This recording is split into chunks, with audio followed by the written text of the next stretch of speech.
যারা 5ই আগস্ট ঘটাইছে কালো শক্তি, সেই কালো শক্তির নাম হলো জামাত ইসলাম। তারা চক্রান্ত করে এই দেশে নিজেদেরকে প্রতিষ্ঠিত করেছে। বিএনপির আলোচিত নেতা ফজলুর রহমানের রাজনৈতিক জীবন। যারা 5ই আগস্ট ঘটাইছে কালো শক্তি, সেই কালো শক্তির নাম হলো জামায়াতে ইসলাম। কথাটি বিএনপি নেতা ফজলুর রহমানের। ফজলুর রহমান আরো বলেছেন, সার্জিস আলমরা যারা এর অভিনয় করেছে, আমি তাদেরকে আর নেতা বলতে চাই না, তাদেরকে আমি অভিনেতা বলবো। মানুষ বুঝে গেছে এরা হলো রাজাকারের বাচ্চা। মানুষ বুঝে ফেলেছে এরা হলো রাজাকারের বাচ্চা। সম্প্রতি একটি গণমাধ্যমের টকশোতে অংশ নিয়ে এসব কথা বলেছেন ফজলুর রহমান। তার এসব বক্তব্য নিয়ে শুরু হয়েছে আলোচনা সমালোচনা। মুক্তিযুদ্ধের পক্ষে জোরালো অবস্থান নিয়ে এবং জামায়াতে ইসলামের বিপক্ষে বলে এর আগেও বেশ কয়েকবার আলোচনায় এসেছেন ফজলুর রহমান। এছাড়া আওয়ামী লীগ নিষিদ্ধের বিপক্ষে মত দিয়ে তিনি প্রশংসা ও তিরস্কার দুটোই শুনেছেন। ফজলুর রহমান একটা সময় ছাত্রলীগের রাজনীতিতে জড়িত ছিলেন। মুক্তিযুদ্ধে সরাসরি অংশ নেওয়া এই মানুষটা মুজিব বাহিনীর কমান্ডার ছিলেন। তবে তার রাজনৈতিক জীবন এক এক সময় এক একভাবে কেটেছে।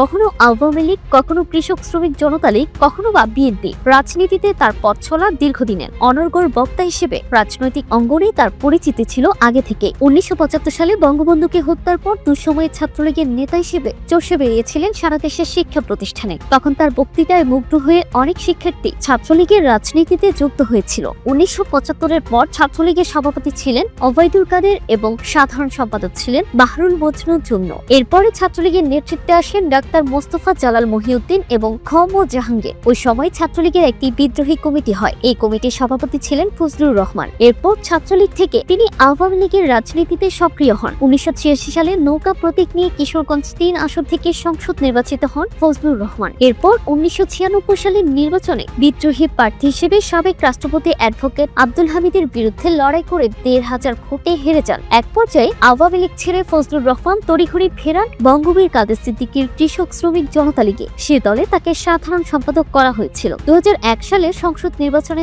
জনতা লীগের প্রার্থী হিসেবে ভোটের লড়াইয়ে নামলেও জয়ের দেখা পাননি তিনি। এরপর 2008 সালের নির্বাচনের আগে ফজলুর রহমান বিএনপিতে যোগ দেন। নবম ও একাদশ জাতীয় সংসদ নির্বাচনে ধানের শীষ প্রতীক নিয়ে কিশোরগঞ্জ 4 আসন থেকে ভোটের লড়াই করলেও তিনি হেরে যান। অতীতে কিশোরগঞ্জ জেলা বিএনপির সভাপতির দায়িত্বে ছিলেন ফজলুর রহমান। বর্তমানে তিনি বিএনপি চেয়ারপারসনের উপদেষ্টা এবং জাতীয়তাবাদী আইনজীবী ফোরামের সদস্য সচিব হিসেবে সক্রিয় রয়েছেন। 2024 সালের গণঅভ্যুত্থানের পর একের পর এক মন্তব্য করে যাচ্ছেন ফজলুর রহমান। তবে শুরুতে তিনি এতটা কঠোর ছিলেন না। আওয়ামী লীগ ক্ষমতায় থাকাকালে দীর্ঘ 15 বছর আওয়ামী লীগ ও পুলিশের বাধায় নিজ জেলা কিশোরগঞ্জে কোন রাজনৈতিক কর্মসূচি পালন করতে পারেননি তিনি। গণঅভ্যুত্থানের পর সে বাধা দূর হয়। 2024 সালের 10 আগস্ট বিকেলে নিজ জেলার ইটনায়ে রাষ্ট্রপতি আব্দুল হামিদ সরকারি কলেজ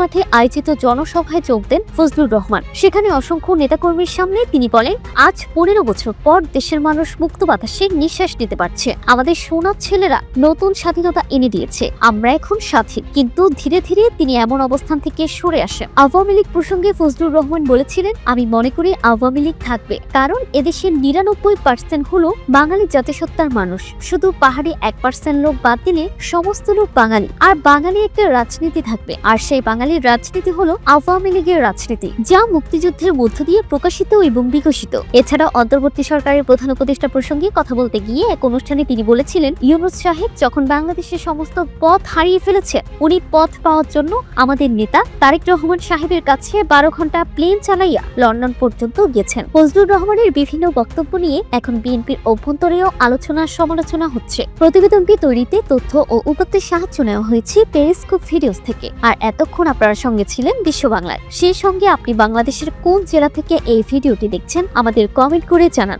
আমরা পরবর্তী ভিডিওতে আপনাকে ধন্যবাদ জানাতে ভুলব না। এতক্ষণ বিশ্ব বাংলার সাথে থাকার জন্য অসংখ্য ধন্যবাদ।